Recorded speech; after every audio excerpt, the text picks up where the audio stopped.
Assalamualaikum warahmatullahi wabarakatuh. Halo, apa kabar teman-teman semua? Semoga sampai saat ini diberi kesehatan ya. Oke, kali ini kita akan masuk materi pensiun pegawai.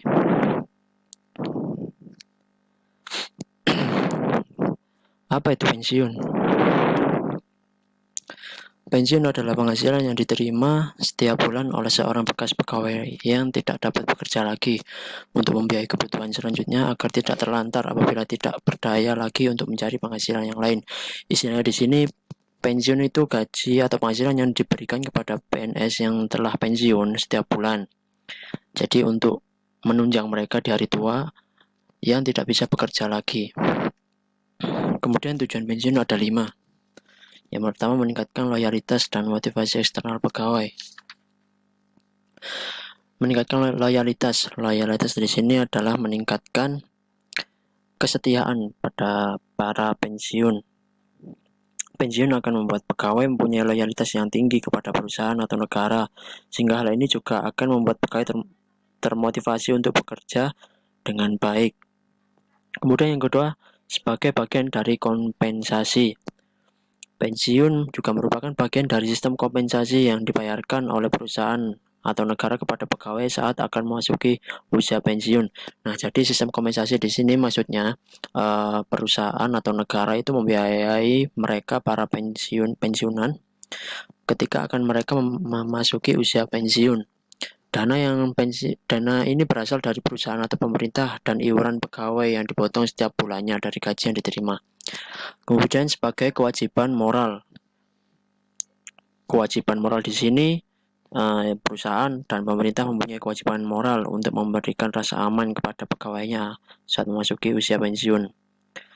Nah, oleh karena itu usia pensiun terjadi saat sudah berusia lanjut atau tua, tenaga dan daya pikir pegawai juga kan mulai melemah sehingga untuk mulai bekerja kembali juga dirasa lebih berat dari sebelumnya. Kemudian keempat, memberikan rasa aman pada kehidupan pegawai. Pensiun dapat memberikan rasa aman bagi pegawai dan keluarga.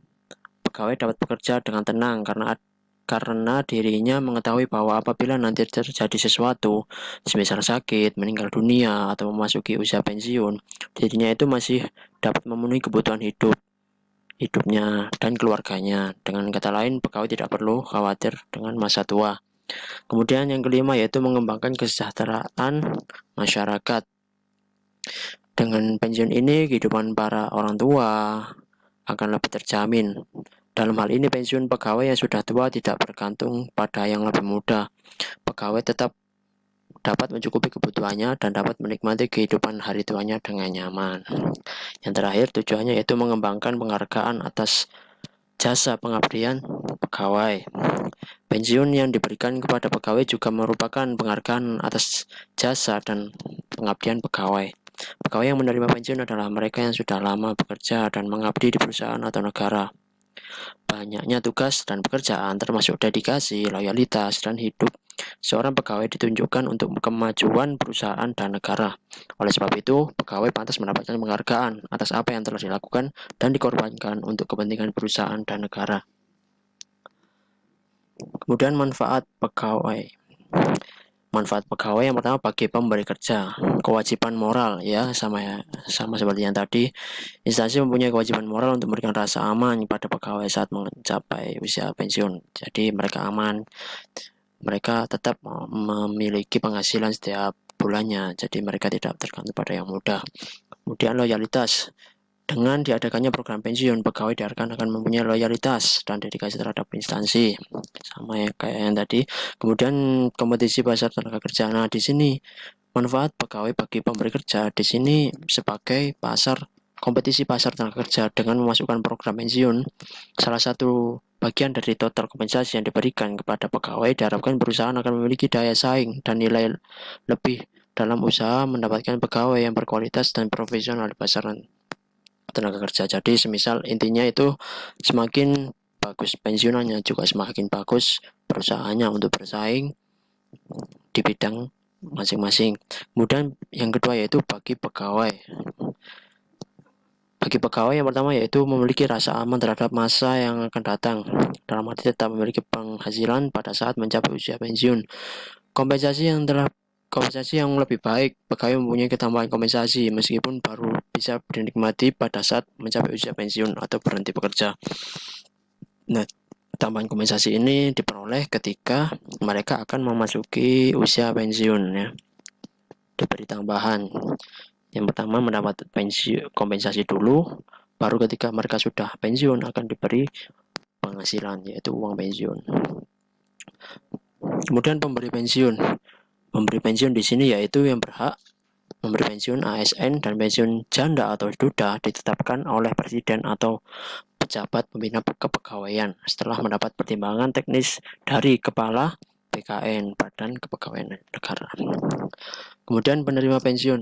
Di sini penerima pensiun diatur dalam Peraturan Pemerintah Republik Indonesia Nomor 36 Tahun 2019 tentang pemberian tunjangan hari raya Kepala Pegawai Negeri Sipil, Prajurit Tentara Nasional Indonesia, dan lain-lain. Ya, ini rinciannya sebagai berikut. Yang pertama A, pensiun PNS Pegawai Negeri Sipil, kemudian pensiun prajurit TNI, anggota Polri, pensiun pejabat negara seperti DPR, MK, kemudian Mahkamah Agung.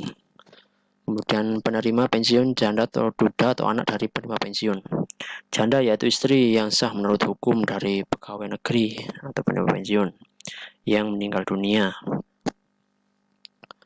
Kemudian duda yaitu suami yang sah. Maaf, ini tulisannya yang salah ya. Maaf, salah teknis. Menurut hukum dari pegawai negeri wanita atau penerima pensiun pegawai wanita yang meninggal dunia. Kemudian anak yaitu anak kandung yang sah, anak kandung yang disahkan menurut undang-undang negara dari pegawai negeri penerima pensiun janda atau duda. Nah, yang nomor 3 ini, anak itu maksudnya penerima pensiun seorang anak itu harus usianya itu tidak boleh lebih dari 25 tahun sampai mereka bekerja. Jadi sampai mereka bekerja itu penghasilan mereka itu sudah dihentikan. Kemudian saat mereka sudah menikah. Oke, kemudian yang F, penerima pensiun orang tua yang tewas. Jadi penerima pensiun orang tua ini PNS yang tewas yang tidak mempunyai istri atau anak atau suami. Nah, ini penerima pensiunannya itu diberikan kepada orang tua pegawai negeri. Macam-macam pensiun. Macam-macam pensiun di sini yang pertama yaitu non batas usia pensiun, non PUB.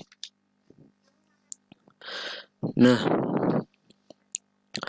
non PUB ini contohnya tuh seperti mereka pegawai negeri sipil yang memberhentikan pekerjaan mereka sendiri, yaitu PNS yang belum waktunya pensiun, mereka udah pensiun sendiri.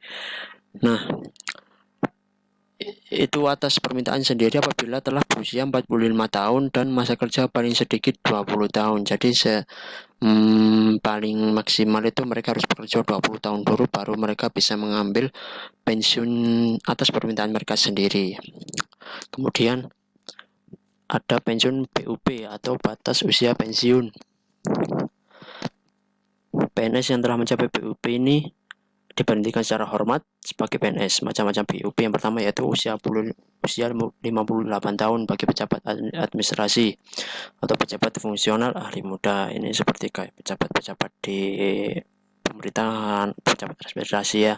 Kemudian usia 60 tahun bagi pegawai pimpinan tinggi atau pejabat fungsional media. Ini contohnya seperti guru, dosen, itu masuk di pejabat fungsional media. Kemudian 65 tahun bagi ASN yang mengaku jabatan fungsional ahli utama. Pensiun janda atau duda, kemudian pensiun anak.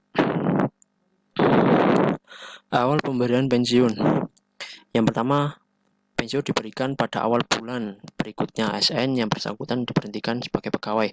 Jadi misalnya bulan Oktober mereka diberhentikan, kemudian mereka akan menerima pensiunannya di bulan November.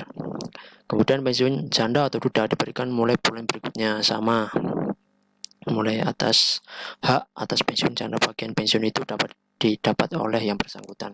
Kemudian bagi anak, Nah, ini ketentuannya yang dilahirkan dalam batas waktu 300 hari setelah ASN atau penerima pensiun pegawai meninggal dunia. Pensiun janda atau duda pensiun janda diberikan mulai bulan berikutnya tanggal kelahiran anak itu. Jadi waktu diberikannya untuk kategori bagi anak ini diberikan ketika pensiun telah meninggal dunia dan batasnya itu 300 hari setelah ASN itu meninggal. Kemudian akhir pemberian pensiun ini yaitu hak pensiun pegawai berakhir pada penghabisan bulan penerima pensiun pegawai yang bersangkutan meninggal dunia. Jadi uang penghasilan pensiunan ini berakhir ketika si pegawai negeri atau aparatur sipil negara itu meninggal dunia. Kemudian pemberian pensiun janda atau duda atau bagian pensiun janda berakhir pada bulan janda duda yang meninggal bersangkutan. Jadi si pensiun normal atau pensiun janda atau duda itu akhir dari pemberian pensiunnya itu sama, yaitu ketika mereka meninggal dunia. Pendaftarannya itu sebagai berikut. Pendaftaran istri, suami, atau anak sebagai yang berhak menerima pensiun janda atau duda harus dilakukan oleh pegawai negeri atau penerima pensiun sebagai pegawai yang bersangkutan menurut petunjuk Kepala Kantor Urusan Pegawai. Pendaftaran istri lebih sebagai yang berhak menerima pensiun harus dilakukan secara sepengetahuan tiap-tiap istri yang didaftarkan. Jadi kalau mempunyai banyak istri harus mengetahui ya tiap-tiap istri ya itu. Kemudian pendaftaran istri anak sebagai yang berhak menerima pensiun janda dilakukan dalam waktu 1 tahun sesudah perkawinan atau kelahiran atau sudah saat terjadi kemungkinan lain untuk melakukan pendaftaran itu. Kemudian jika hubungan perkawinan dengan istri atau suami yang telah terdaftar terputus, maka terhitung mulai tanggal perceraian berlaku, sah istri atau suami itu dihapus dari daftar istri yang telah berhak menerima pensiun. Jadi, semisal mereka bercerai, itu kan di tanggal yang ditentukan itu, istri atau suami itu dihapus dari daftar yang berhak menerima pensiun. Anak yang dapat didaftarkan sebagai anak yang berhak menerima pensiun janda atau duda sebagai berikut. Yang pertama, anak ASN penerima pensiun sebagai pegawai dari perkawinan dengan suami yang didaftarkan yang berhak menerima pensiun janda atau duda. Yang kedua yaitu anak-anak ASN atau wanita penerima pensiun wanita. Anak yang dianggap dilahirkan dari perkawinan yang sah ialah anak-anak yang dilahirkan selama perkawinan itu. Juga anak yang dilahirkan selama lambatnya 300 hari sesudah perkawinan itu terputus. Syarat-syarat permintaan pensiun janda atau duda. Yang pertama, surat keterangan kematian atau salinannya yang disahkan oleh pihak berwajib. Kemudian salinan surat nikah yang disahkan oleh yang berwajib, daftar surat keluarga yang disahkan, surat keputusan yang menetapkan pangkat atau gaji, yaitu slip gaji tadi. Kemudian pemberian pensiun janda atau duda, atau bagian pensiun janda kepada anak yang termaksud. Jadi pensiunannya itu misal dialihkan kepada anaknya itu harus ada salinan suratnya ya. Kemudian dilakukan atas permintaan dari nama anak-anak yang berhak menerima. Pendaftaran istri.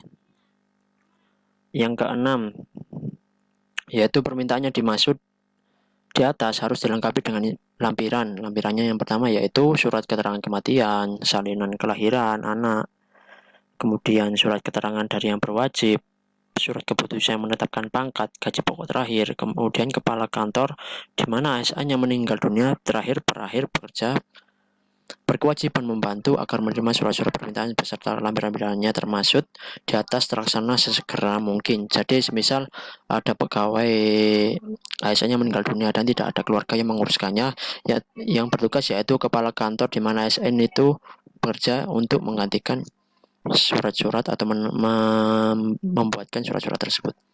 Oke, demikian materi dari pensiunan pegawai. Apabila ada salah kata, apabila ada yang kurang jelas, mohon maaf.